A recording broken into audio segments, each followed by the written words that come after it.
Teens often tell me how they turn to screens as their main coping skill. When I get stressed, I tend to grab my phone and just start scrolling on social media. What I worry about is the young people who say, when I'm feeling depressed or stressed or anxious, using social media makes me feel worse, but I do it anyway.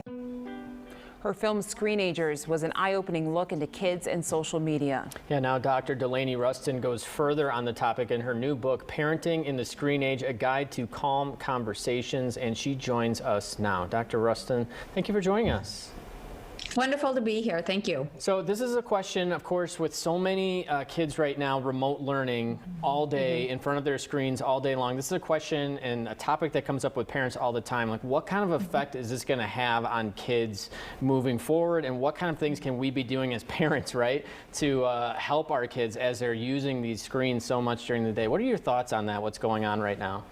Well, first of all, it is wonderful that we have the tech revolution right now during our awful pandemic, and that's so many tools. Parenting around screen time pre-COVID and with COVID, we all know is an extremely challenging endeavor. But the science is clear that those families that have guidelines around specific times off of screens, as well as the quality of screen time, in those families, kids do better emotionally, academically, and physically. And the issue, like you're bringing up, is the how. And that's why, with this new book, Parenting in the Screen Age, it's all about the thing that I found to be most important. It's the conversations that we have with our kids that is so key, and it's skills as parents to learn how to have these conversations.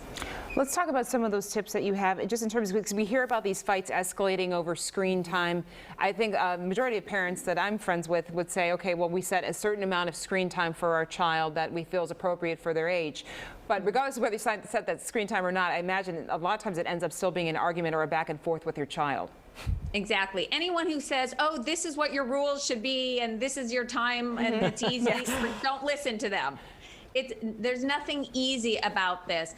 The one major issue is that kids and teens are seeped in a culture where we've used a scare tactic. Things like phones are ruining a generation.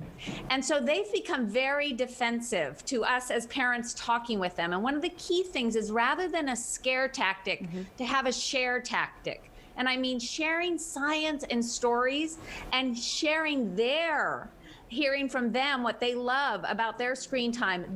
Having that approach really leads to much more effective conversations, so that they understand why that we're working with them to have some time off of screens. So let's say you're a parent right now and you don't have any of these rules in your house. You're not talking to your kids, but your kids are using their screens all the time. They hear you, they read your book, and they're like, I really want to do this, but I'm afraid to approach my kids because of what's going to happen. What's the first step, or what do you recommend for a parent like that who's like, how do you just broach the topic with your kids? The first step I say is actually to do a 3-day of just talking about the positives around screen time with your kids. So that's first and foremost, hearing from them and really validating how it makes sense that they want to be playing these video games with their friends, which is great. They want to be doing all these things. So first of all, that really helps to do. The next thing is to really remember that the number one thing is leading with values. As a parent, I value parenting with integrity. And you know what? I kind of messed up. I thought it was fine to have screens in the bedroom at night. I've learned now the science, and to parent with integrity, all the science shows that having devices out of the bedroom are much better for your emotional well-being and your brain development. I'm going to backtrack and say, we're going to need to have screens out of the bedroom, but I value your input. So what time should that be? Let's work together to figure that out. And maybe on the weekends, they get to have their devices in the bedroom. But as parents, we get to backtrack and model that to our kids. If there are certain apps, like certain video games that continue to be a problem rather throughout the week or throughout the month, would you recommend maybe saying we're going to take a brief hiatus from this and remove it from their iPad or tablet or whatever they may have? I think hack challenges are great. I think ideally as a family to all pick one particular app that you're going to try for whether that's a day or 4 days, and then measure how are you feeling without it? What do you miss? And what are you enjoying having that extra time? So whenever we can do this as us together with them, it goes a lot further. All right, thank you so much for joining us this morning. I know it's a topic that is so important right now in so many people's minds because we're spending so much time at home.